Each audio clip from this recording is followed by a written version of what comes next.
Welcome to the Women's Health Podcast. I'm Antony Lowe, the physio detective. And I'm Marika Hart from Hemisphere.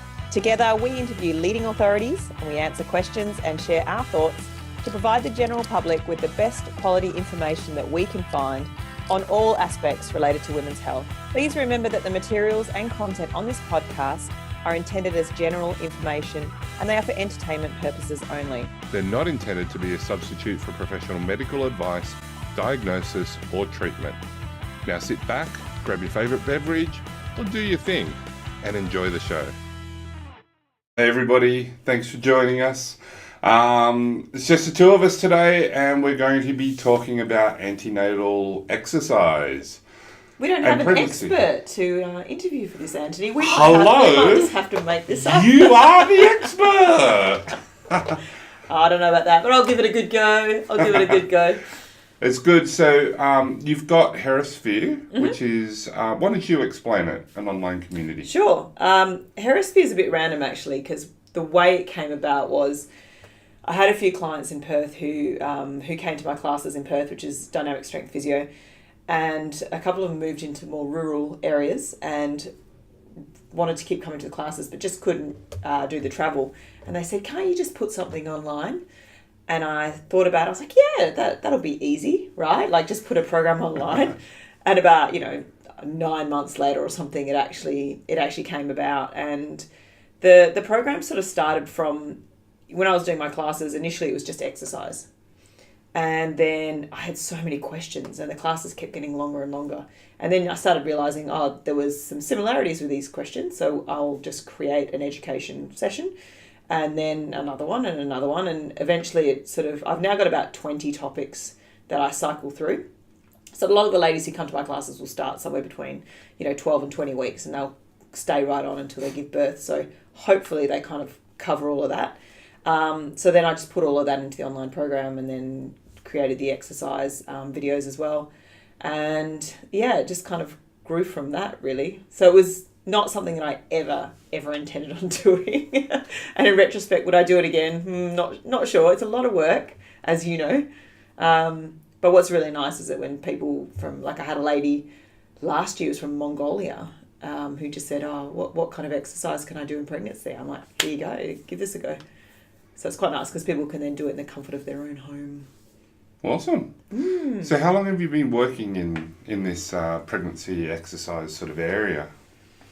That's a good question. I mean, I think as a physio, you end up working with pre- and postnatal women all the time. Your whole career? Yeah. And I've been teaching Pilates since about, 2004. So it's been a while. But I guess, truthfully, I wasn't really that passionate about it until I got pregnant myself. And then when I was pregnant with my second child, that's when I started doing pre- and postnatal Pilates training through the APPI, which for those overseas, it's the Australian Physio and Pilates Institute. So I did my training with them and I still remember that because I was very active through my pregnancy. And I remember going to this workshop and everyone assumed I was quite early on in my pregnancy because I was moving very comfortably. And it wasn't until halfway through the last day and I said, look, I can't do this exercise because I think I was about 36 weeks pregnant. And they just suddenly went, what? You're 36 weeks? Oh gosh. If I'd known. I was like, no, I'm fine. I can do everything. And I'm a physio and I know when, what my limitations are. But I just felt really, really strong and comfortable in my pregnancies and I had really good births. So from that, when I moved to Melbourne, I was working in a sports medicine clinic and a lot of especially the male physios didn't really want to work with the pregnant population because they didn't feel comfortable. They didn't feel very experienced. And so they were basically handballing. Yeah, pretty much. We're doing a little handball action for those who are listening on the podcast, but I was pretty much getting handballed all the pregnant and postnatal ladies. And so that kind of built from there. And then when I moved to Perth, I thought, I'm just going to make that my thing. And that's been sort of 4.5 years now, pretty much purely doing pre- and postnatal exercise. And it's great. It's such a positive area to work in because you've got women who are coming in, they're really excited, especially first time around mums. They're just so keen to have a good pregnancy and to meet their baby, and then postnatally they want to get back into doing all the things that they had previously done or even more. And I love being kind of a part of that journey. It's quite exciting. That was a really long answer, wasn't it? No problem for me. Your son's now 8 years old, right? Yeah. Yeah. So that was your second pregnancy. Yeah.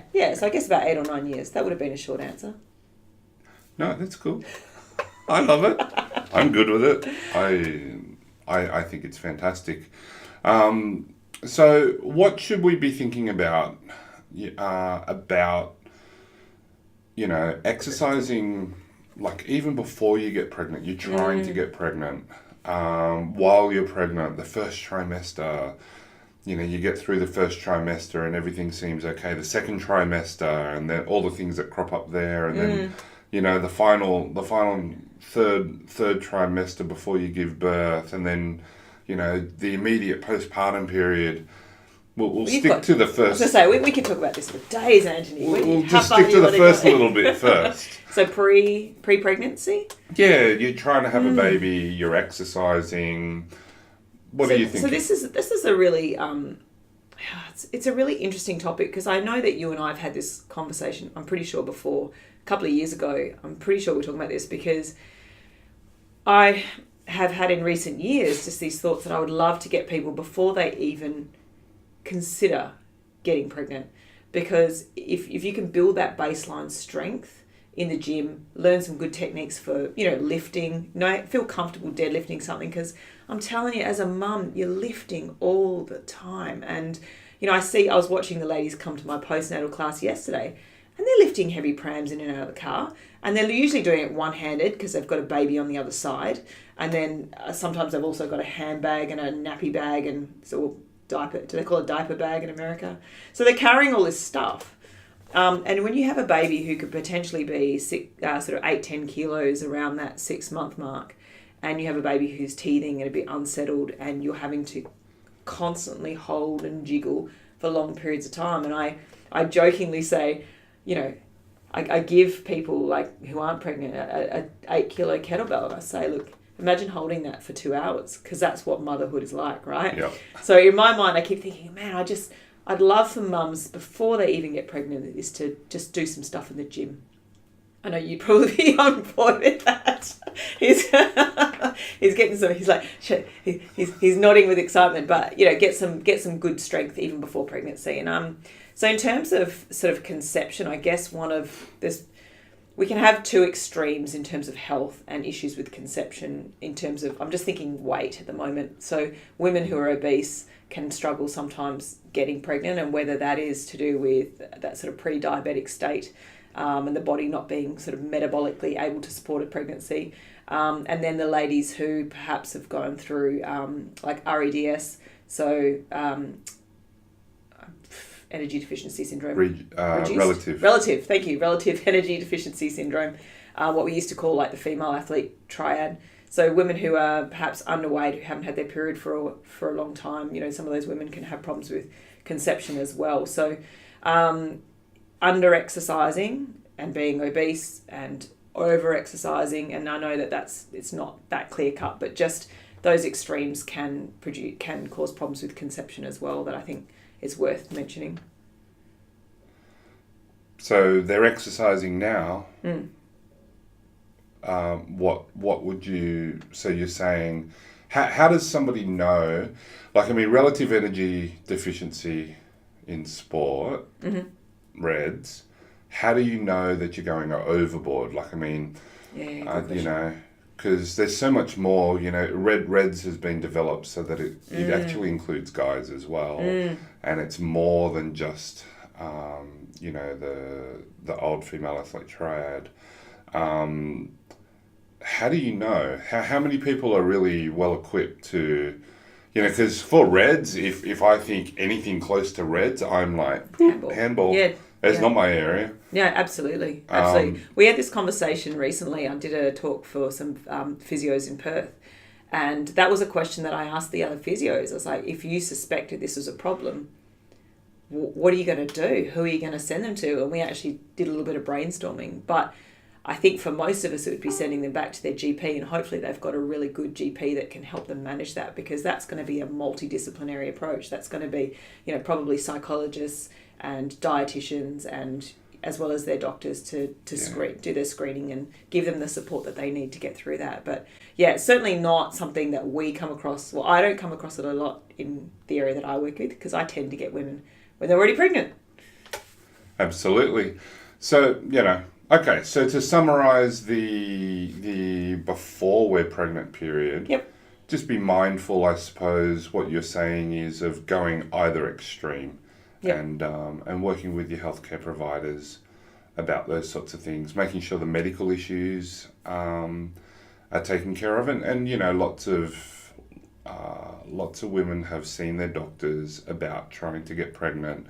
So I feel like medical practitioners have got at least an awareness of some of the issues involved. And I know some people are out there thinking, oh, they don't have any idea, and I get that. Yeah. But, So we're not thinking, we're not speaking to the Olympic athlete necessarily here. We're talking to, general public, and general public can certainly have health conditions that can impact the ability to conceive a baby. Good. But exercise in general is good. We endorse the World Health Organization's recommendations for exercise. So 150 minutes of moderate intensity exercise and at least 2 sessions of whole body strengthening. So or 75 minutes of high intensity exercise per week. 2 times a week. 2 times a week? Isn't it? No, 75 minutes or 150 minutes moderate, 75 minutes intense. That's right. Yeah. So 15 minutes 5 times a week, but it's the 2 sessions of whole body strengthening. That you'd like to make sure that's really well known. Because actually most people drop that off. Oh, yeah. Everyone knows the 150. And you know what? Pilates and yoga have been, some authors have said that classifies as whole body strengthening. So it doesn't have to be weights. It just has to be like strengthening type activities. Put the muscles under a bit of load. Yeah, put them under load. I agree. Okay, cool. But let's get on to what you really loved doing, which is antenatal exercise programs. Sure. Should we break it up into trimesters or? I think that can work quite well, because I think a lot of people want to know, like, I'm pregnant now, what am I allowed to do? I just this week had someone on, so I work with Girls Gone Strong, as you know, and help with answering some of the questions in the Facebook groups. And we have, one of the groups that I work on, we have about 14,000 health and fitness professionals, and we sort of, discuss cases and share ideas and ask questions. And one of them said, I've got a client who's pregnant, she's really, really fit and active. What is she allowed to do now?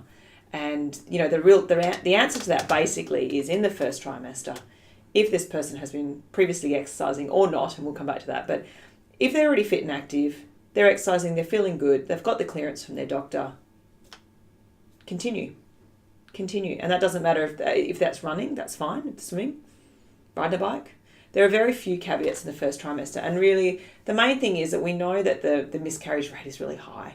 And I should know, I did know the stat off the top of my head, is it 25%. Yeah. I was going to say 1 in 4 or 1 in 5. Yeah, but it's really high. And often as health professionals, we're reluctant to give people exercises because we're like, oh, what if they do this exercise program and then they have a miscarriage? Because that can happen. It's highly unlikely to be related to that. But then we feel like, oh, I wouldn't want that to happen, on my watch, kind of thing. I agree.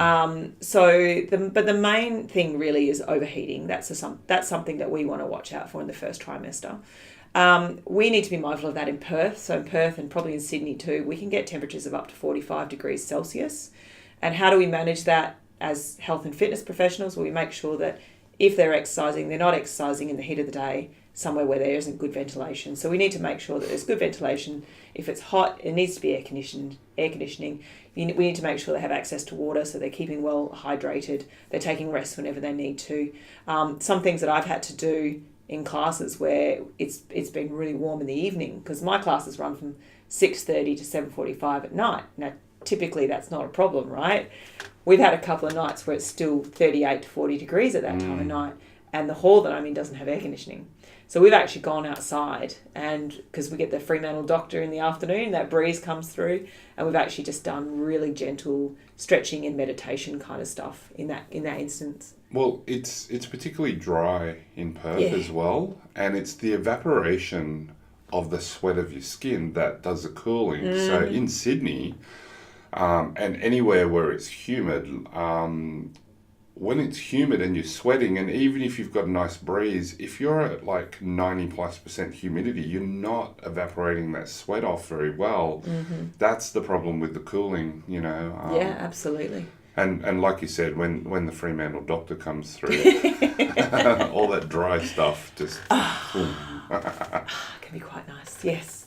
So things like, I would always advise people against hot yoga and Bikram yoga. And I know there are some people who do it, and a very good friend of mine is a Bikram yoga instructor, did it through her pregnancies, loved it, felt fantastic, and that's her personal choice. But I've had people say to me, should I do it? And I'm always going to come back to the guidelines and say, I can't recommend that, because I just don't know that that's safe. And we do know that, you know, when the core temperature gets above a certain amount, there's a high risk of problems with the fetus. So that's probably the biggest concern in the first trimester.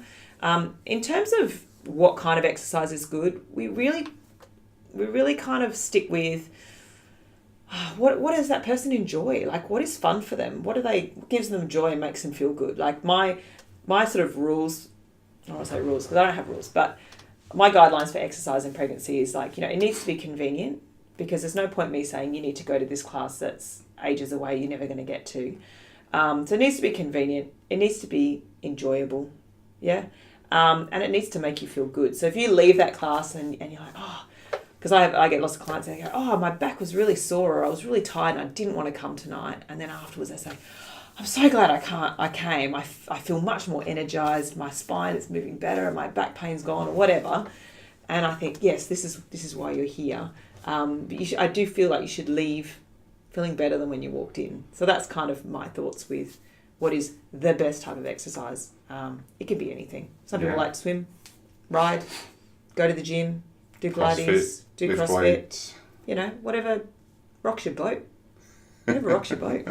And then I think factoring in sometimes fatigue and nausea are the big things in the first trimester. So it might be that certain times a day you feel a bit better and you're feeling like you want to exercise. And other times a day you might just be feeling like, excuse the language, but rat shit. And you're just like, I don't want to go to the gym today.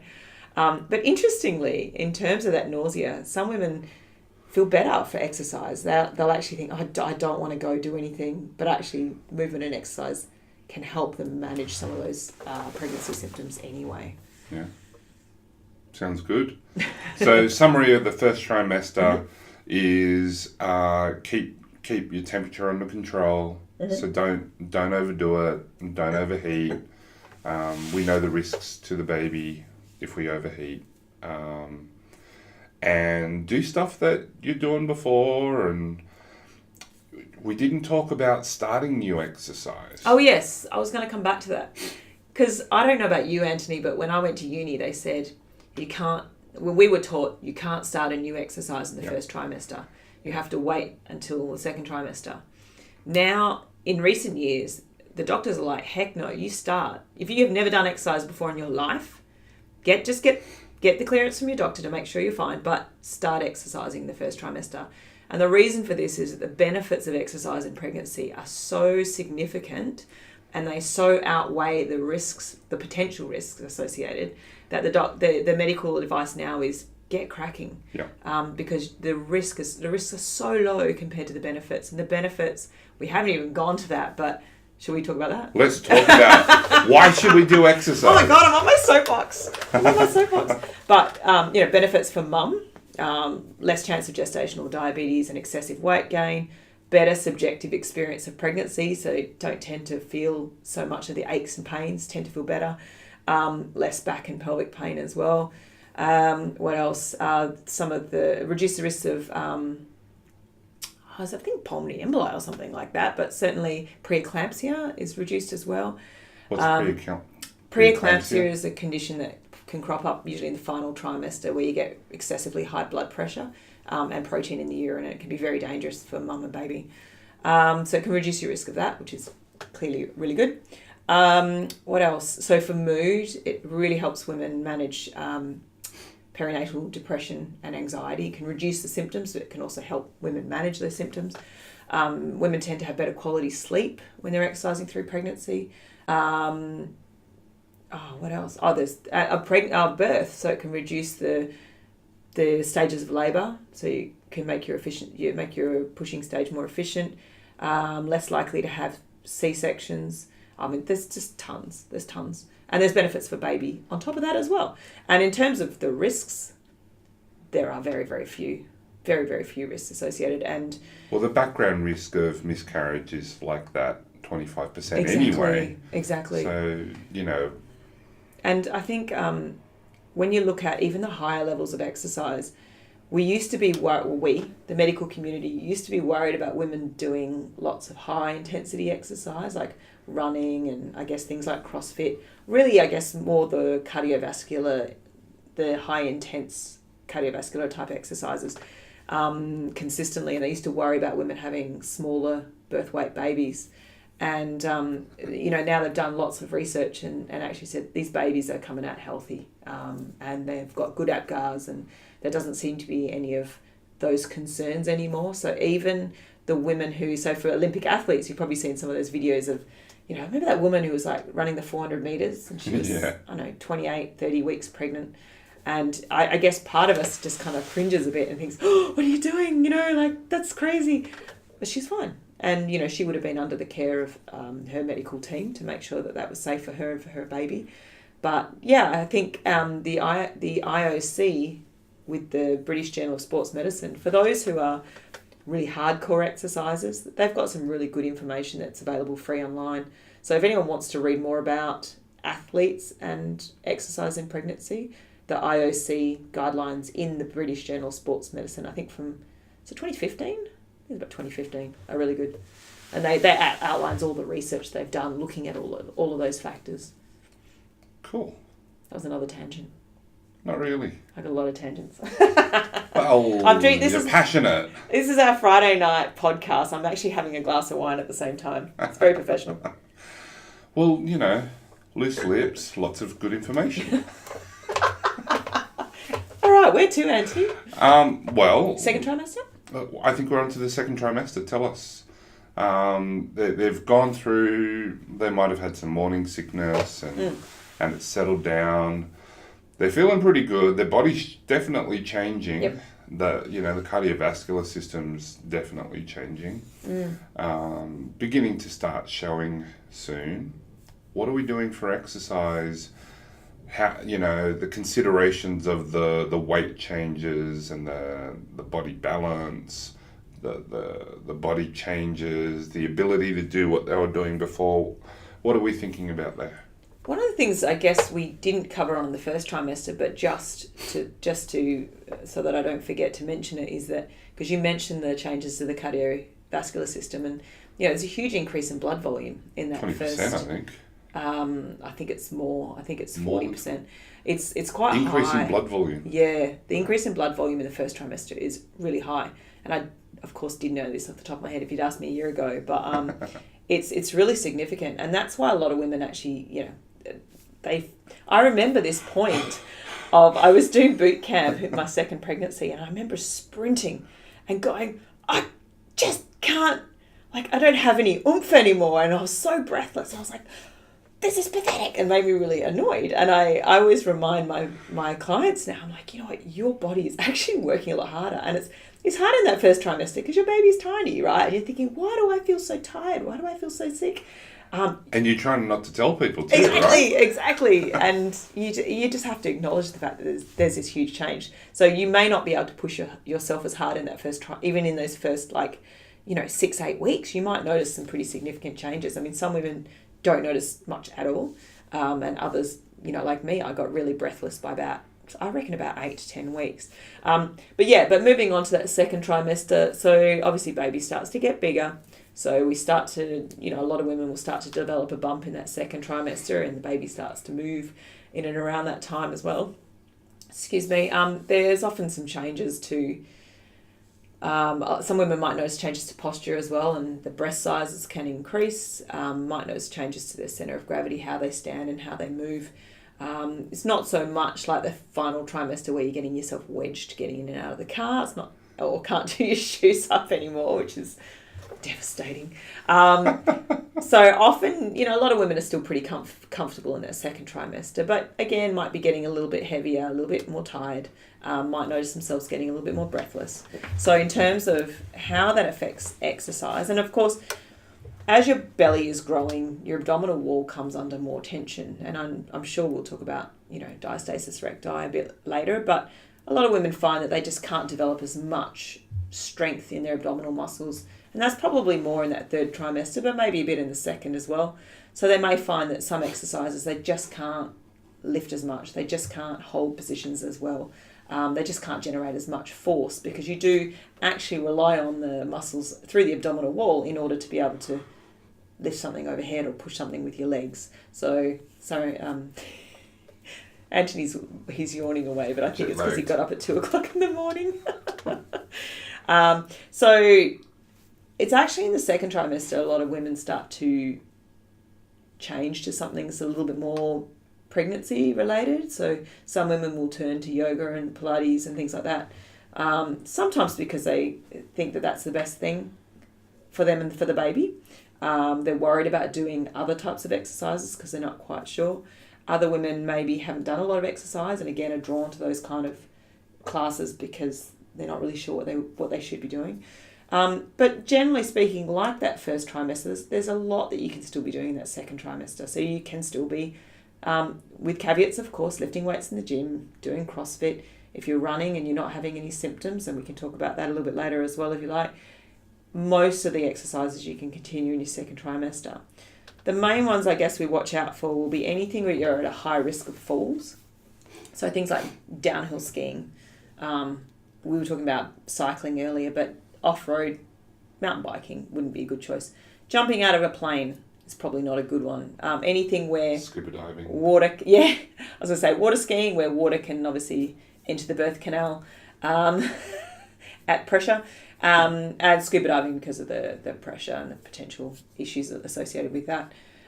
They would be, I'm trying to think, because I don't have any notes with me. This is totally... Contact sports. Yes, thank you, contact sports. So I've had clients who love netball and they're like, it's fine, I can just play whatever. And it's like, netball is a contact sport. It is a contact sport, but certainly martial arts. Martial arts. I do taekwondo. Full contact. Full contact martial arts.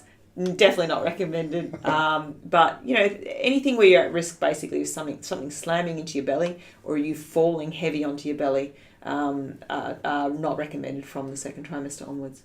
And it is said that the forces required to injure a baby is something like a car crash. It's huge. Yeah. It is big forces. So we don't want to give people the wrong idea that if you bump your belly on your partner's head as you pass by the dining room table, this isn't going to hurt your baby. But we're talking about falling at speed onto your belly. Yeah.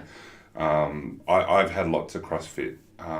Mothers do burpees still. Mm-hmm. You just have to think about that. Maybe not a box jump. Maybe just do step ups. Yeah. One of the considerations that I ask my athletes to think about is whether or not the bar path in a barbell, whether or not you want to change your technique, because you're going to have to get around the belly, and a vertical bar path for a clean and a snatch is important. And if you develop the habit of going around your belly, which you can do, it's very easy to do, that's okay. So long as you realise that you're just going to have to retrain your technique after you have your baby. And for some athletes, they find that really hard to do. They worked really, really hard to get a vertical bar path, and then they retrain and they use a bar swinging out in front bar path. They have their baby, they return to lifting, and it's just like, I've got to start all over again. So that is a consideration. And other people, they go, you know what, it took me like a month to just get a vertical bar path again. It's really individual, but it's definitely a consideration. Yeah. And that might even involve swapping out to dumbbells or to kettlebells or something else. Or what's that one that I always forget what it's called, the one that goes around? The hex. Yeah. So the hex bar, you don't really lift above your True. waist anyway, so or above your thighs, really. Yeah, that's a good point. I just sometimes just think that'd be quite a, I don't know, for some reason that just, I feel like that would be quite nice in pregnancy as an exercise, just doing that. Yeah, anyway. It's nice for a difference. There's safety bar squats as well, camber bars. What are safety bar squats? So safety bar has got some different angles on it, and it lets you hold onto it here. Oh, okay. So that you don't have to get into this opened out position to hold onto the bar. Okay. So people with shoulder injuries usually use it, shoulder restrictions. That would be really, really handy right now. I've got a couple of clients who would do well with that. Yeah. They struggle to get their shoulders into that position. Well, lots of good gyms who do rehab or have enough money to buy cool equipment have safety bars. Yeah, nice. While we're talking about other modifications, the big one we haven't talked about is pelvic floor.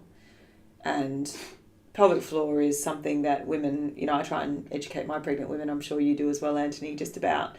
And again, it's not about scaring women, but, we want our clients to know that the weight that's sitting on the pelvic floor over a period of time through pregnancy is going to get bigger.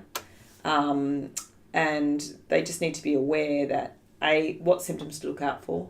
So whether there's any leaking or heaviness or dragging, we want to avoid them through pregnancy. Some women in the first or second trimester stop impact exercise because it just doesn't feel good. And I find, and I know we've had this conversation before, most women self-select to kind of go, you know what, I don't want to keep running. I actually don't get women who are like, I'm leaking urine every time I run through my pregnancy, but gosh darn it, I must keep going. I don't see that a lot. Postnatally, yes. But in pregnancy, I don't find that women seem to have as much of an urge to keep pushing through those symptoms as much. And when you look at that big study that was by the parkrun people looking at really regular runners running through their pregnancy and how many of them were still running by the end of the final trimester. And these are people who love running. Running is everything to them. And it was still only, I think, maybe 30% or something towards the end. So even people who love to run do tend to back off through pregnancy. So I think it's not, I don't know, I think people get a bit over sensitive about running in pregnancy, and if a woman's running and she's pregnant, people certainly seem to want to have opinions on it.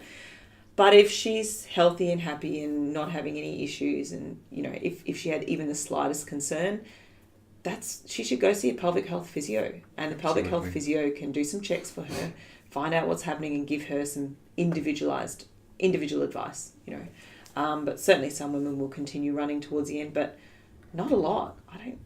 Well, it was actually an Australian marathon runner, Lisa Ondieki, who... I remember that name. Yeah, so Lisa Martin was her... she won Commonwealth medals and stuff like that. And I just remember being challenged at the time because she ran her whole pregnancy to the day she delivered. Mm-hmm. And, she's a marathon runner. Yeah. She ran a lot. And I just remembered that. And I just remembered that being so challenging to my beliefs at the time, right? And it's just... And I've never forgotten that. Never forgotten that. So, yeah. And I've had a client who was... sorry, there's a motorbike going past. I jokingly call them my crazy runners. Because if you work with a lot of athletes, runners are a whole new breed. One of my best friend's a runner. I joke that she's in a cult. It's everything to them. And CrossFit's the same though, right? Like it's part of this. Anything that has a community. Exactly. Like the bike riders who ride and then they crowd all the cafes, The mammals. The middle-aged men in Lycra, for those who don't know that little acronym. Yeah, it's a part of their social life. It's their psychological well-being as well as their physical well-being. And we have to have a pretty good reason for telling people to stop. And if we educate people and give them all the information that they need, they can then... these are women often, weirdly in pregnancy, and this is totally another tangent, but they're often handled with, kid gloves and patronised and told, don't do this, don't do that. And then, gosh, heaven forbid, when you go into labour and you're told you're not allowed to do things, it's like, hang on. I'm a grown-up woman. Give me the information. Give me the do pros and adulting. cons. Let me make some choices for my body. So I feel the same way in pregnancy. We shouldn't be telling women, don't do this, don't do that. We say to them, here is the information. You can now make an educated choice based on your situation. If you understand the risks and you want to continue running, that's your decision. That's up to you. If you know that there are potential consequences. Anyway. Beautiful. Love it. I'm all about the adulting, because we do have a very matriarchal type system where, hey, we know what's best and we will tell you what to do with your body. Fall into line. Do as you're told. Yeah. So yes, we have to be internally consistent. Yeah. Perfect. So we've talked about exercise technique. We've talked about the interwoven psychological, social, physical benefits of exercise. Yep. We've talked about starting exercise because the benefits are far greater than the small risks. In general, of course, because there are a list of conditions that should stop you from exercising, but if you have them, usually your doctor, because you've hopefully seen a doctor, absolutely, will have screened you for these things. If you feel unwell, what are some of the signs that you should discontinue exercise? Yeah, so that's a really good point, Antony, because you're saying about the screening, and that's so important. And I don't see anyone for exercise that hasn't been screened by their doctor, because there's general health conditions that might mean that you can't exercise, but there are specific, pregnancy-related conditions. So anything involving a cervix, I'm really careful about. And, I'll have people say, oh, I've got a client who has this problem with their cervix. What kind of exercise can I do? And I'm like, I'm not answering that. Yep. That goes straight back to the doctor. It's a doctor question. So there are some conditions, because if you have an incompetent cervix, or if you have a placenta that is actually covering the cervix, these are really high-risk pregnancies. And yes, there are new theories around how much exercise people can do, but it so depends on how serious that condition is. We went from very small risk to, hey, you could die type stuff. Your baby is the baby. Yeah, well, absolutely. Also, but like rupturing and bleeding out. Like So it's just, we just don't mess with them. They're always handballed straight back to the doctor. Yep. If you look at, the ACOG guidelines are really good for just summarising everything in pregnancy. The funny thing is most of the guidelines they're supposed to be for pre and postnatal, but the pregnancy bit is like, it'll be X number of pages long, and then you'll get 2 paragraphs on postnatal. But the ACOG guidelines do have really good description. The American Congress of Obstetricians and Gynecologists, and we can put the link in the show notes actually. Absolutely.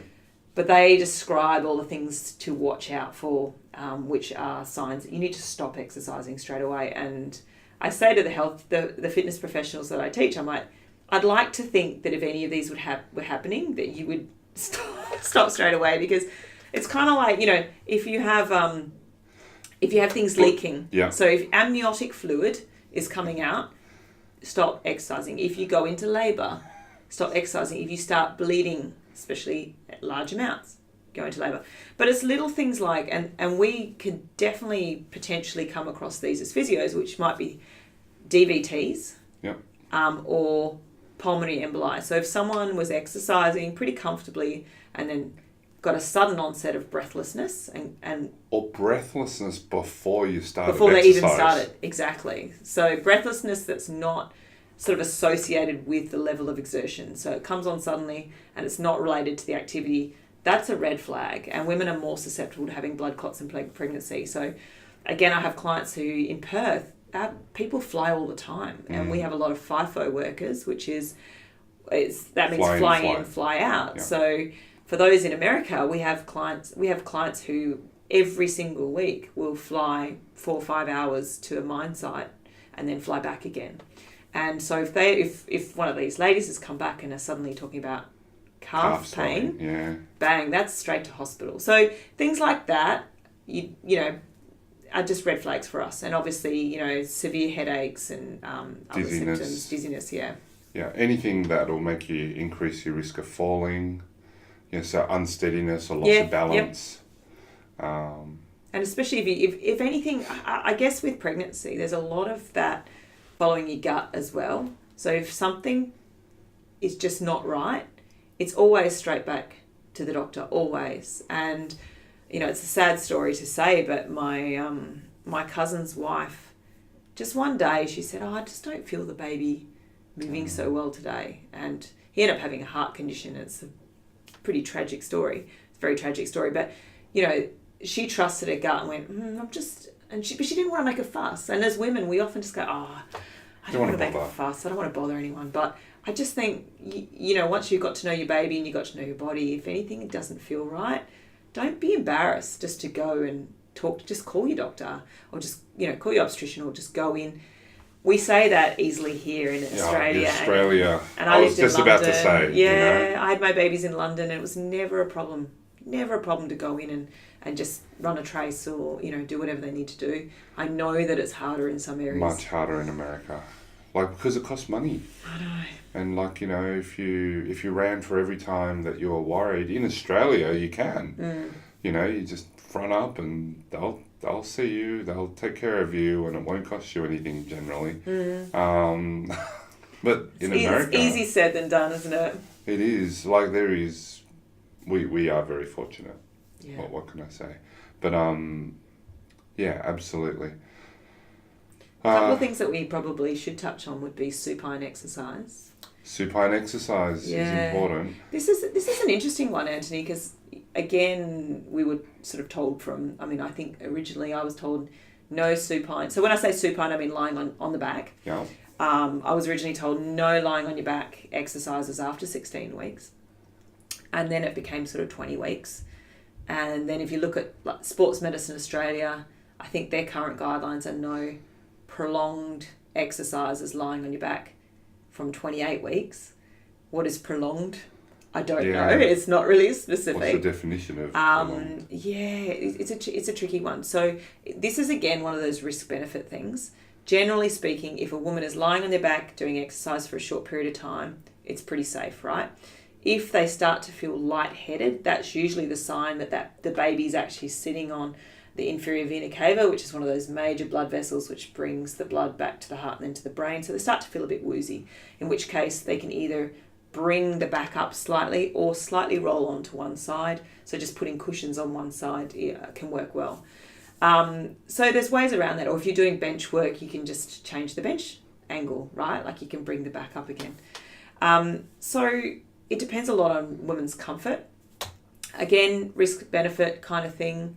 It's highly unlikely that there's going to be anything wrong, but I would always kind of still stick to those guidelines of no prolonged exercises lying flat on the back. But for me, do we need to do exercises lying on the back in pregnancy? I'm not sure that we need to.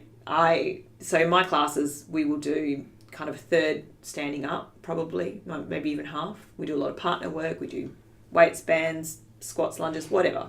But we do a lot of stuff in standing because our life is in standing and you're going to be carrying that baby and lifting things in and out.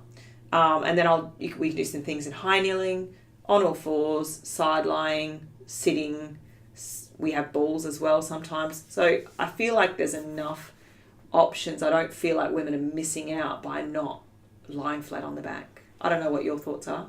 Yeah, I'm the same, to be honest. There's easy ways to, if you really want to get a good ab workout, they can give you a good ab workout standing up, hanging from a bar.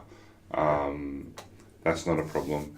One of the things, it was actually a patient that raised it with me. She had found, and it is a small study, but it's still out there. She'd found a paper that found that women who go to bed to fall asleep on their back, so who knows how long they're there for, increase the stillbirth rate. I think I read that study. And it's it was really, so that's sleeping again, which is different. Well, going to sleep, so just starting on your back, not even, I read some of the studies, and there was one that was looking at it.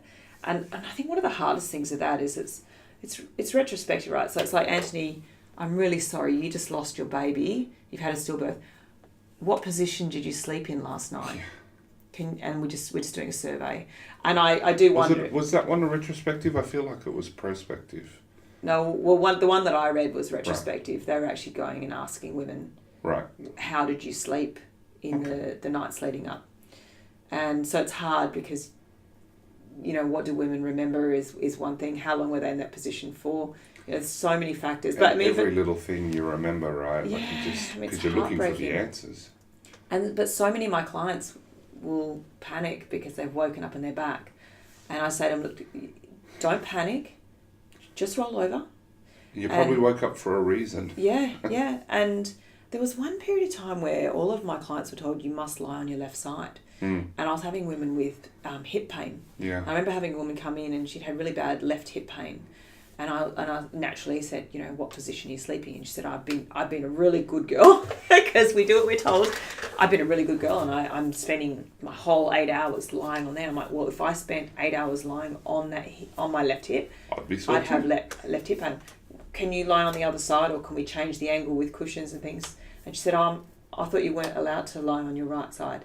And so I think sometimes these messages can get a little bit confused too, because yes, there might be a little bit better ventilation on the left side, or perfusion to the baby on the left side, but the stress that she was under, the lack of sleep, and I'm thinking, if you're only getting 4 hours sleep a night, that's actually probably going to be more detrimental to the baby than alternating sides. And I'm not talking about supine here, I'm just talking about lying spending on your right some time side, on the right side. lying on the left side. Yeah. So that's my thoughts on supine exercise generally. And we looked at some studies, I know, with GGS, and we're kind of in comparing women under general anaesthetic, and they actually had better, pregnant women had better blood flow, I think, when they were supine versus slightly side lying. You know, the more you read, the more confusing it gets. The lying on the left thing, I don't understand, because you expose the inferior vena cava to weight from above, right? Like, because... Flat, straight down, yeah. Because when you're supine, ideally, the spine is there and the vessels sit below the level of the spine. So if your baby's going to do anything, it's got to slide off your spine to go press on that vessel. Whereas when you roll to the side, like, it's kind of like a seat for the baby now. Like, I mean, and I know it's packed in there, not enough room, but do you know what I mean? Like, you've just taken something which has a bony protection for it naturally, and you've just raised it, just by lying on your left, you've just raised it and put it as being more vulnerable, I think, to a foot or an arm or a, you know. I don't know. You could do some study on that. And maybe not. Excuse not me, my area of interest. Just lie in this position, and we'll do some measures. We'll do some ethical studies. And then the other thing we haven't talked about is abdominal muscles and crunches and planks and stuff. Because I think we both have seen a lot of stuff in the literature about diastasis recti. And for those who haven't listened to our talk with Diane Lee, which was wonderful, I loved that. I actually went back and listened to that because I thought it was so good. So go and listen to that. It was really good. But we were talking about diastasis recti and pregnancy and what we think causes it and how we don't actually know a lot about it. You and I have both seen women who have diastasis recti who've come to us postnatally who have just said, oh my God, I did this to myself. I lifted weights, or I did this and I did that, and I've ruined my body because of it. And, you know, this is one of those things that we just can't say. You know, maybe certain exercises are more protective, maybe they're not. But ultimately, we don't know what causes it. What's appropriate load for one woman may not be appropriate for another. Yeah. And as much as we would love to say that these series of exercises will reduce people's risks of diastasis recti, I mean, I've got a lot of theories, and I'm sure you do as well. And I could sit here and say, well, actually, the women who go through my pregnancy classes, on average, would have I think, based on what I see, because I get to assess them later, I would say they seem to have a lower rate of significant diastasis, like 3 or more fingers. But I can't say that because I haven't done a study. And also, I don't see everybody postnatally that I've seen in pregnancy. So you and I, we have theories. We have some women who do really well with certain things. But the truth of the matter is we don't know. So when it comes to things like crunching or planks, what I would look at is I like to get down on my knees and literally feel the abdominal wall or watch it. If they are coning through there, and what I mean by that is bulging, and you can see that long line like a Toblerone. I do stop women from persisting through those exercises because that's something that seems to make sense, that might make it worse. If they are doing an exercise and controlling the pressure well, and I look at and I feel that abdominal wall and it actually feels like there's that nice continuity, you know what I mean? Like a cylinder. It's like a cylinder, yeah. We don't have the Toblerone, and they're managing that well and they're breathing well and they're not having any symptoms, then I'm okay with that, you know. But there's so much that we can modify, like, you know, a basic plank, boring as far as I'm concerned. But if someone wants to do that, hey, we can do it on a box, we can do it on the knees, we can, you know, modify all sorts of things so that people get that. Because, you know, we work with people who want to work hard, right? So we can still give them that little bit of a burn without necessarily pushing them to that point where they start to bulge and cone. So that's kind of my thought with diastasis. Yeah, and, you know, the research is a bit up in the air. So I was reading one systematic review, and so a systematic review being a review of all the papers that meet certain quality criteria and then assessing their quality and pooling the results together. Was this on diastasis? And like, yeah, it's weak. Like the evidence is weak for anything. You know, there's a suggestion that maybe exercise contributes to it, but, you know, it's hard to say.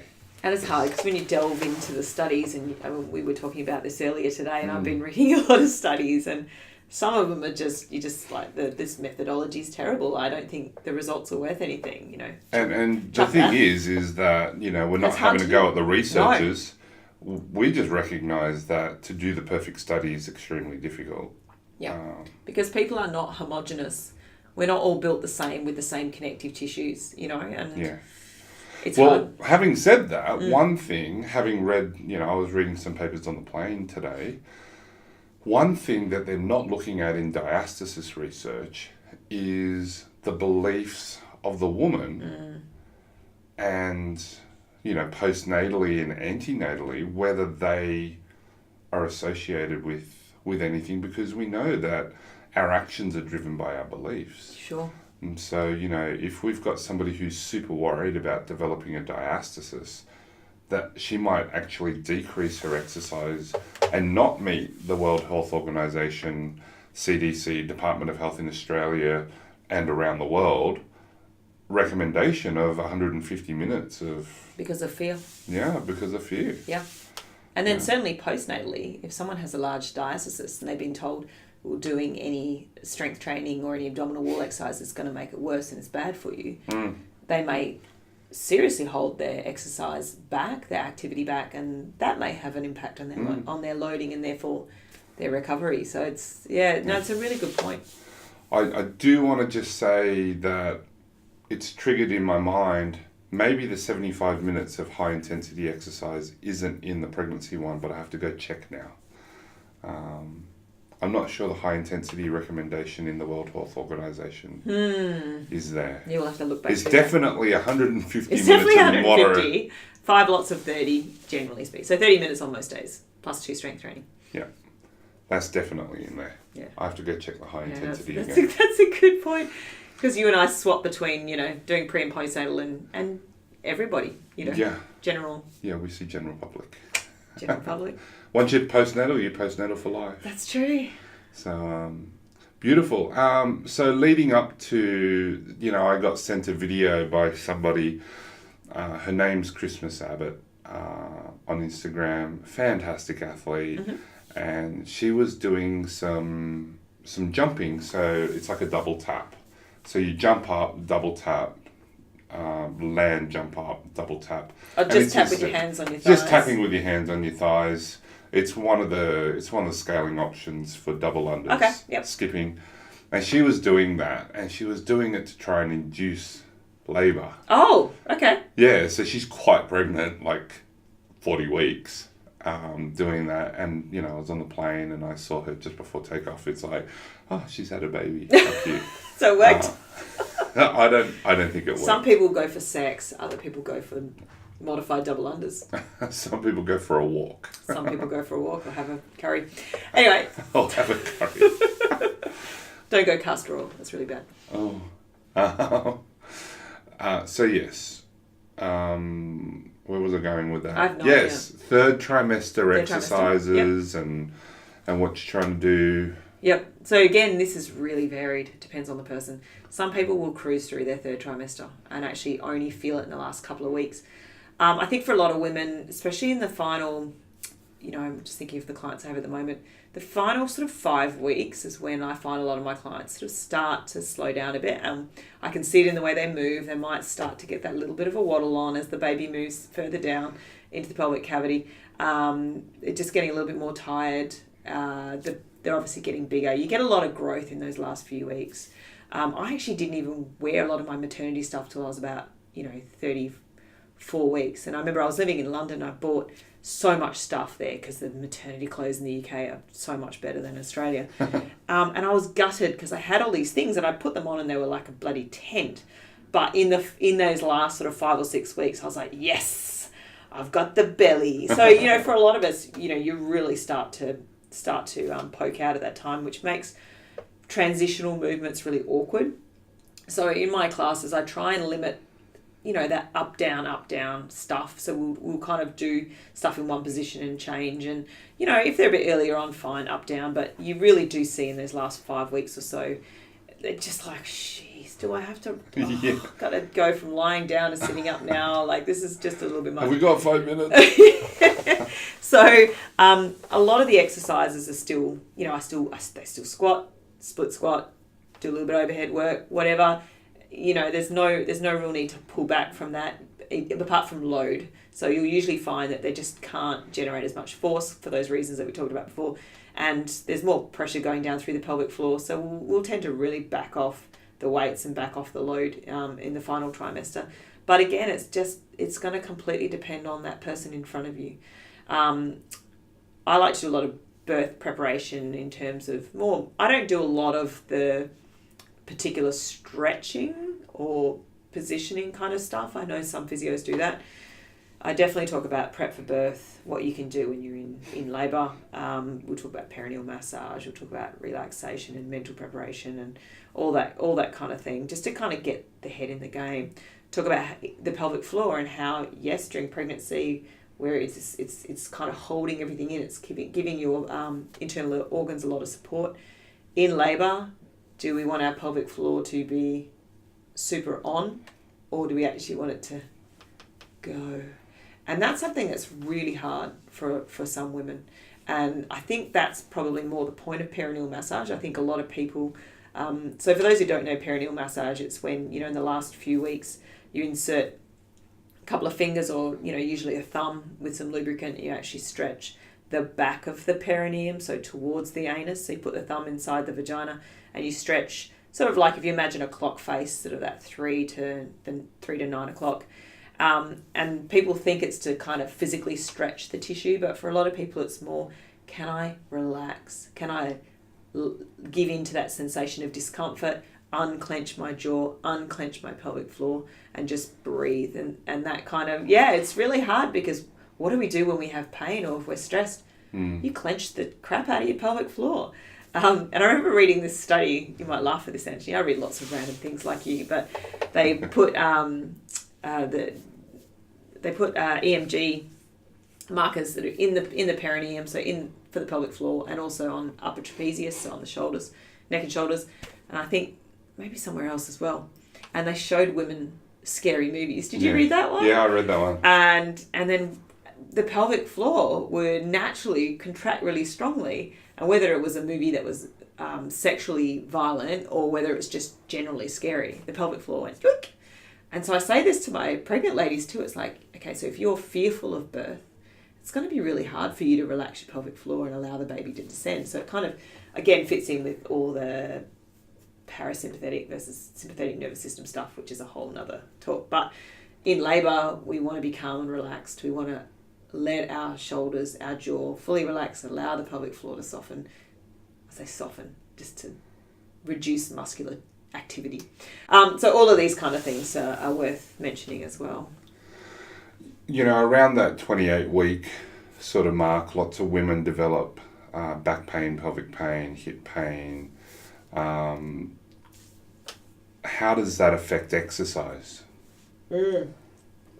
Great question. This is something I think I talked to Heber about for about 40 minutes on a podcast once. But in a nutshell, I mean, it can happen any time in pregnancy. Of course.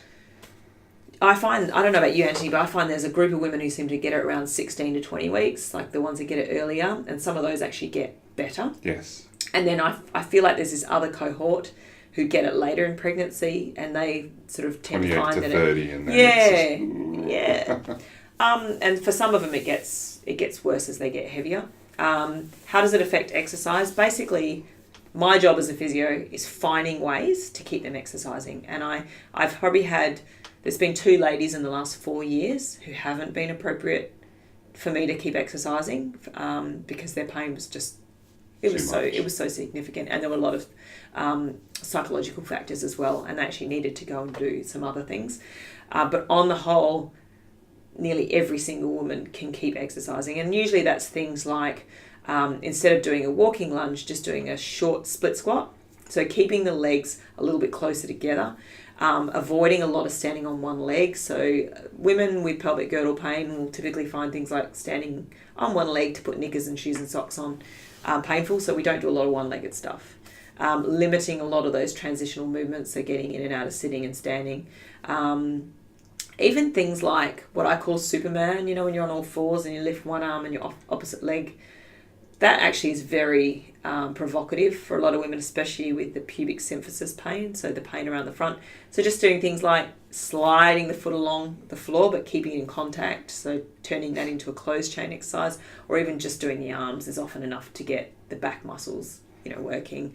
So there's all these little tricks and tips, and I do find that, like I said, the vast majority of women can keep exercising, and they usually feel better for it, you know, getting more strength, especially through...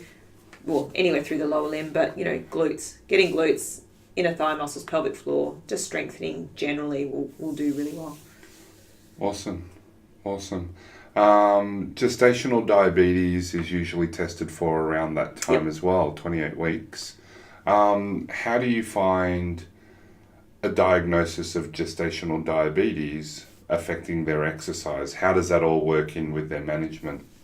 Yeah, so that depends on how they're managed through their GP. So a lot of them will go on to, they'll see a nutritionist or dietitian and get advice from that. And ideally, they usually get some kind of exercise program. There's been some pretty good studies in Perth, which they've done on static bikes. Generally, people tend to get one of 2 options, or they get 2 pieces of advice. One will be walking every day, and the other one will be on a static bike. But usually they need to increase their exercise to help with their blood sugars. I don't tend to do a lot of one-to-one management with that. That would usually be some of the exercise physiologists, or literally via a leaflet.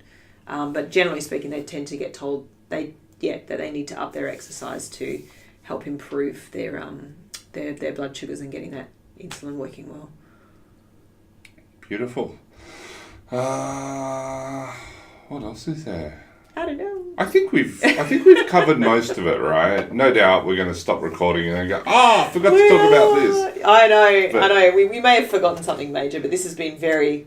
I think it's a very good introduction to the topic. Yeah. And so, you know. And if we've missed anything, we can do another one. If we've missed anything, let us know, because we'll add it to the next one. We're human. Definitely. Beautiful. Thank you very much. And thanks for the chat. You know, it's always great having a chat, and you know, we're in where your magic happens. You know, so we're in my study. Like normally we live like 5 hours flight away from each other, so we're in the same room. So unusual, isn't it? It's kind of cool. It's unusual. It's unusual. Yeah. So thank you very much, and thanks, Anthony. Yeah. See you next time. Bye, everyone. Well, that's it for this episode. Please be sure to hit like if you enjoyed this episode and leave any comments or questions below, because we'd really love to hear from you. If you haven't already hit subscribe, please do so now so that you can be kept notified of when we release a new episode. Otherwise, thank you for listening, and we look forward to having you back with us for another episode of the Women's Health Podcast.